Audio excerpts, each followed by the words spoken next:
Welcome to Popternative, where we dive into topical discussions from the worlds of pop culture, social media, and sports. Here is your host, Peter Remoliotis, a.k.a. PD Beats. Hello and welcome to the Popternative podcast. This is the podcast where we have digital discussions, the worlds of social media, pop culture, sports, TV, film, everything really. As always, I'm your host, Peter Remoliotis, and on Twitter you know me as PD Beats.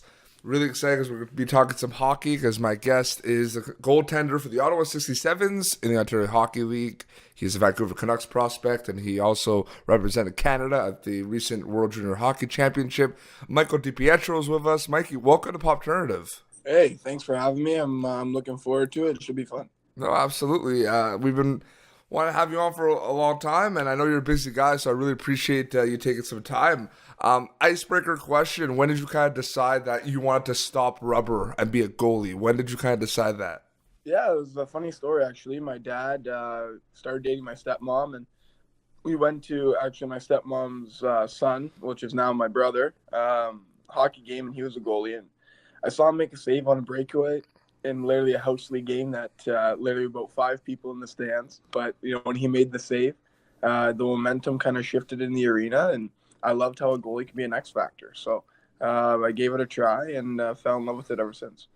I feel like a lot of goalies, they thrive under the pressure because people say, man, you choose to be a goalie. There's a lot of pressure involved with that. But are there are goalies I feel like that crave those kind of moments and those scenarios? Are you one of those goalies, guys that craves that scenario, Mikey?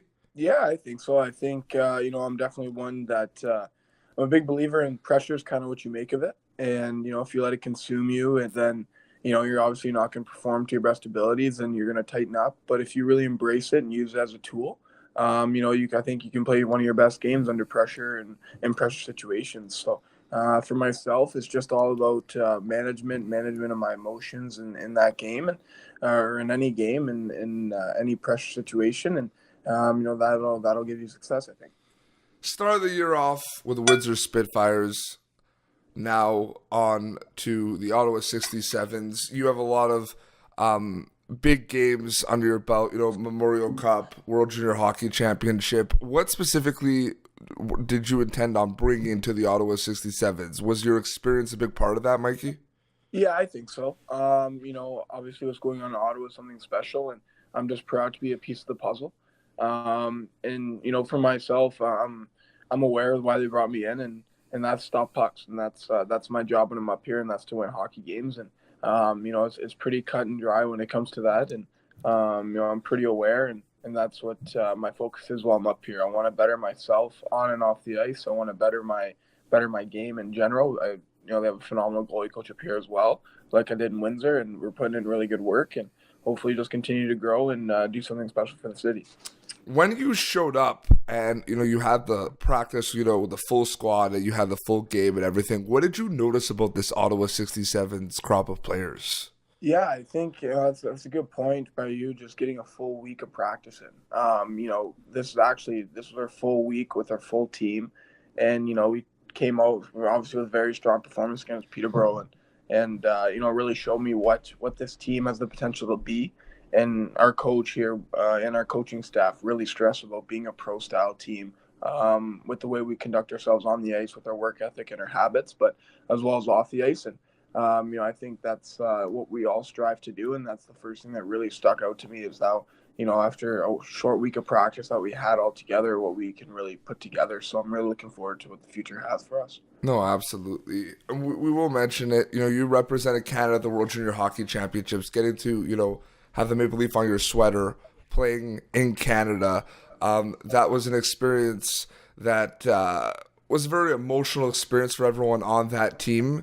What are some takeaways from that, from more of a positive angle, that you could take to the 67s from that experience playing in those games?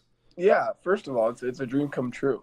Growing up, my goal was to play for Team Canada and at the World Junior Hockey Championship, and going throughout the entire process that Hockey Canada lays out, starting out with U17s, then U18s, both, and then, go to World Juniors, like being able to be a part of each step, that's very special for myself.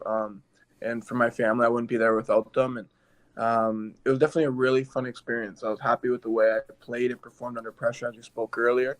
But I'm just kind of going to take bits and pieces from that tournament, take the positives, take the learning points too, and really apply them to 67s. And hopefully that when we come in those tough situations and through adversity, we can get through them together.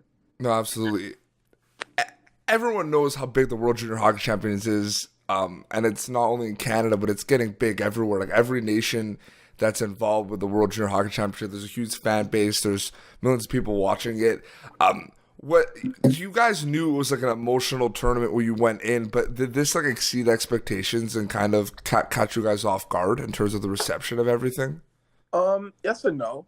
We kind of knew what to expect with the hype and with the pressures that come along with it. But when you first step out on the ice and warm up, and you see the fans panned around the glass during warm up, that obviously fires like all the boys up, and we were certainly excited. And then you step out on the ice and you see 20,000 people cheering and chanting, and that I still get chills. And if that one bad bounce happened, who knows what would happen in the tournament. So really, when you put things in perspective, I'm really proud of the group and the players we had in the room, and the kind of way we just bonded and gelled, because we get pulled from our club teams, pulled from different leagues, get thrown in, and we have to become a team in about a week and then start playing games. So like when you put things in perspective like that, the tournament flies by, and before you know it, it's done.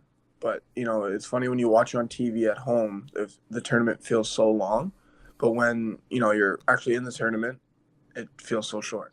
Mm-hmm. No, absolutely. Yeah, I know you're playing like kind of the route, like the group stage, and then boom, elimination quarterfinal game, right? Yeah, exactly. No, for sure. I want to know, are there any funny stories in regards to the choosing of the Pitbull song, Don't Stop the Party, for the goal song? Can you tell us? Because you guys were very coy and didn't say much when TSN kind of did a story about that. You specifically said it's a good song, people are going to like it, but was there someone who was kind of involved with picking that more than others in the group? Was it a group decision? No, I think we narrowed it down to a couple songs, and we ended up choosing that one. And it was definitely pretty funny. It was a good. I think all the boys liked it, but I think we just heard a lot of it from the first game when we played Denmark. So I think guys just really liked it, and that was just something funny that we just kind of did. Are you allowed to disclose what one of the possible runner-up songs was? No, I can't do that, or else people just be like, "Oh, we like that one better." Yeah, we should. Yeah, it's true. Disregard. It's all good. There's a lot of really I find it's a very comfortable situation for Michael DiPietro going to the Ottawa 67s, because there's a lot of hype. There's a lot of amazing players on that team. You're bringing kind of a Memorial Cup and all this experience. There's always going to be some nerves, but with a team like that, I mean, everyone kind of knows their role. I mean, it's going to, do you think it's going to be a smooth ride for the rest of the year with the 67s? I don't think, when you have a good team like we do and a good group of people, you want it to be a smooth ride. You want it to go without any bumps. But at the end of the day, hockey's filled with bumps and ups and downs, and it's all about keeping a level head. So, our group, we're gonna face adversity. We're gonna face all this, stuff. But I'm hoping we face a little bit of, the up and down, and because that really tests our group. That really gives us, the strength to get through these things. And what really allows us to move forward is just embracing those, seeing what we're really made of, learning from them. And when you coast through things, you think it's too easy sometimes, and it's definitely not going to be easy. We have a lot of hard work ahead of us. No, absolutely. I want to know who Mikey DiPietro is on the ice, and I want to know who Mikey DiPietro is off the ice. Oh, I guess on the ice when I'm playing, I'm pretty serious, pretty dialed in. I think the guys can vouch for me with that. I'm one to think that kind of leave me alone when we're at the rink for about an hour before the game. I just kind of do my thing. I'm a routine. I'm pretty focused. I might laugh here or there, but I won't say much. Then I'll just go out and play and do my thing. When I'm not playing at the rink, I'm more loose. Have more fun with the guys. Just kind of joke around. I think there's two different things around like, the way I'm at the rink. Practice days, I'm pretty loose, chirping the guys, have some fun, get some energy in the practice. But after that, it's when I'm at home, I'm pretty loose and kind of enjoying myself. And my brother here, Sasha, we always chirp each other, so it's a good idea. Could you, I guess it's hard to kind of narrow it down to maybe one, but could you pick two events so far that have kind of stood out in terms of the coolest, the most memorable things that Michael DiPietro on the ice has been a part of? I think the Memorial Cup is one of them. That's definitely, pretty cool. And I think, probably when I broke the record. When the World Juniors was great and everything, and I look back at it with phenomenal memories and playing in front of those 20,000 people. But probably this past game against Peterborough before we played Hamilton, and I broke the all-time shutout record. That was a special time for my family and I, and I'm just really happy that that it happened, and I definitely wouldn't be there without my family. I find junior hockey is a very interesting situation because, yourself, you are, in a position where you're young, you're up and coming, you're 19, and it's one of those things where there's a lot of kids that are playing, in Bantam and Pee Wee that kind of look up, like goaltenders that look up to you, right? But at the same time, it's an interesting situation because you're a young guy as well. And there's some goalies and players that you look up to as well. So I find that's interesting about junior hockey, that dynamic there, where you're young kids, you're learning yourselves, but there are people that want to learn from you. Have you ever thought about that at all, Mikey?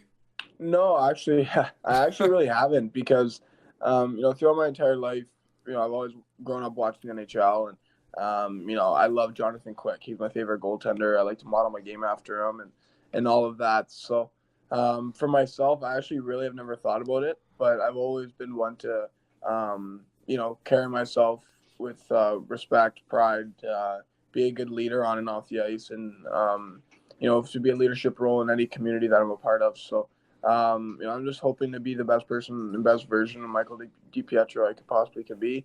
And, obviously it's an honor for people when they say they look up to you, but I definitely look up to people as well. Now you're moving to a new city. You're in Ottawa. Talk a little bit about how that transition's been so far, city wise. Kind of moving to a new city. Living in Windsor, playing in Windsor, now in Ottawa. Like and talk also about like what you're looking forward to with the 67s moving forward. Yeah, it's been great. It's been a good transition. I think. I'm living with a player on the team actually who I grew up playing against. So. The familiarity is there. It's definitely a new city that, that comes with its new challenges, new obstacles. And it's all about for myself just finding a routine that I feel comfortable with that I can, like I had in Windsor, that I can just continue to build on and grow. And it's been great so far. I'm looking forward to, just having more practices together as a team. And hopefully looking forward to, doing something special in the nation's capital. No, absolutely. Well, Mikey, thank you so much for coming on the show. We've been wanting to do this for a while. I'm glad we were able to finally connect. Any closing remarks for our viewers and listeners? No, just thank you. Hopefully you enjoyed it. Absolutely. Well, this has been Popternative, youtube.com/Popternative for previous episodes of our show for the video episodes. And if you just want to listen along, Spotify, iTunes, anywhere you listen to podcasts, we are there. And until next time, this is Mikey DiPietro and PD Beats signing off. Thank you for tuning in to Popternative. Make sure to check out our past episodes of Popternative on YouTube. Be sure to like Popternative on Facebook and follow us on Twitter. This has been an Autograph Communications production.